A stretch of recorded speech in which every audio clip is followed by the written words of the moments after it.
ဒီနေ့ဗီဒီယိုလေးကတော့မလေးရှားကိုအခုမှစရောက်တဲ့ကျွန်တော်တို့ညီကိုတွေအတွက်ပေါ့နော်အခက်အခဲလေးတွေကိုဒါကျွန်တော်တို့အဆင်ပြေအောင်ဆိုပြီးတော့မှကျွန်တော်လုပ်ပေးတာဖြစ်ပါတယ်။ပြီးရင်တော့ကျွန်တော်တို့ကအခုမှရောက်ကစားဆိုလို့ရှိရင်တွားဖို့လာဖို့ကနည်းနည်းအခက်အခဲရှိတယ်။မလေးရှားမှာကျတော့ကျွန်တော်တို့ဘတ်စကားသုံးလို့ရတယ်။ဒါတက်စီဖြစ်သုံးလို့ရတယ်ပေါ့နော်။ပြီးတော့မှ MRT ပေါ့နော်။ဒီလိုမျိုးရှိတဲ့အခါမှာကျွန်တော်တို့ ਨੇ အလွယ်ကူဆုံးအသုံးဝင်မဲ့ software လေးတွေကိုတော့ဒေါင်းထားသင့်ပါတယ်။အဲ့ဒါတော့ဒါကျွန်တော် Grass software ပါGrass ဆိုရင်တော့ကျွန်တော်တို့ဒါသုံးတဲ့သူလည်းအများများတယ်အဆင်ပြေတယ်ပေါ့နော်ဒါပေမဲ့ဈေးနှုန်းလေးတွေကတော့နည်းနည်းကြီးတယ်နောက်ထပ်အဆင်ပြေတဲ့ software လေးတစ်ခုတော့ရှိပါသေးတယ်အဲ့ဒါတော့ဒါ Android ပေါ့နော်ဒါ Android ပါ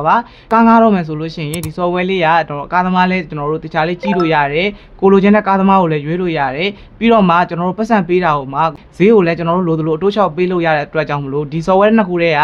ဒါ Android ပါကိုကျွန်တော်တို့ recommend ပေးပါတယ်နောက်ထပ် boss ဆိုတဲ့ software လေးတစ်ခုလည်းပေါ်နေတယ်ဒါပေမဲ့လောလောဆယ် KM မှာပဲအသုံးပြုလို့ရသေးတယ်ပေါ့နော်နောက်တစ်ခုပေါ့နော်ကျွန်တော်တို့ကဒီကိုရောက်လာပြီဆိုလို့ရှိရင်တော့ဈေးဝယ်ဖို့ပေါ့နော်အပြင်ကိုလည်းမသွားနိုင်ဘူးကျွန်တော်တို့ကဈေးဝယ်မယ်ဆိုလို့ရှိရင်တော့ဒီ app ကလေးတွေကိုဒေါင်းထားသင့်ပါတယ်အဲ့ဒါကတော့ကျွန်တော်တို့ Lazada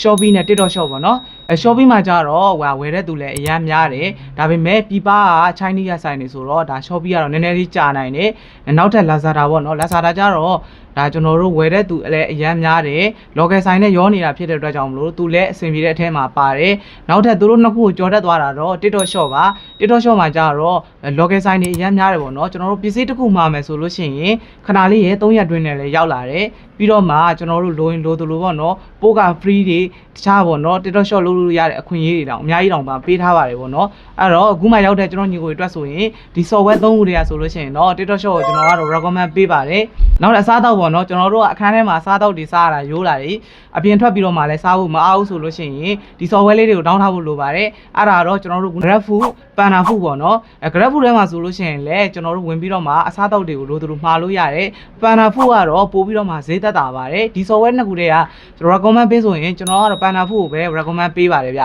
နောက်ဆုံးတစ်ခုအနေနဲ့ပေါ့နော်အကြံပေးချင်တာလေးတစ်ခုကတော့မလေးစကားပြောဖို့အတွက်အခက်အခဲလေးဖြစ်နေတယ်ဆိုလို့ရှိရင်လည်းကျွန်တော်တို့ Google Translate လေးရှိတယ်ပေါ့နော်ဒီ app ထဲမှာကျွန်တော်တို့သုံးလို့ရပါတယ်အဲ့တော့မလေးရှားကိုအခုမှစရောက်တဲ့ညီကိုတွေအတွက်ကိုတည်တံ့ရည်ရွယ်ပြီးတော့မှဒီ video လေးကလုပ်ပေးတာဖြစ်ပါတယ်ဒီလေးကိုအဆုံးထိကြည့်ရှုပေးခဲ့တဲ့အတွက်ကျေးဇူးအများကြီးတင်ပါတယ်ကျွန်တော်တို့နောက်ထပ် video တွေမှာပြန်လည်ဆုံတွေ့ပါမယ်ကျွန်တော်ကတော့ဇင်ကြီးပါဗျ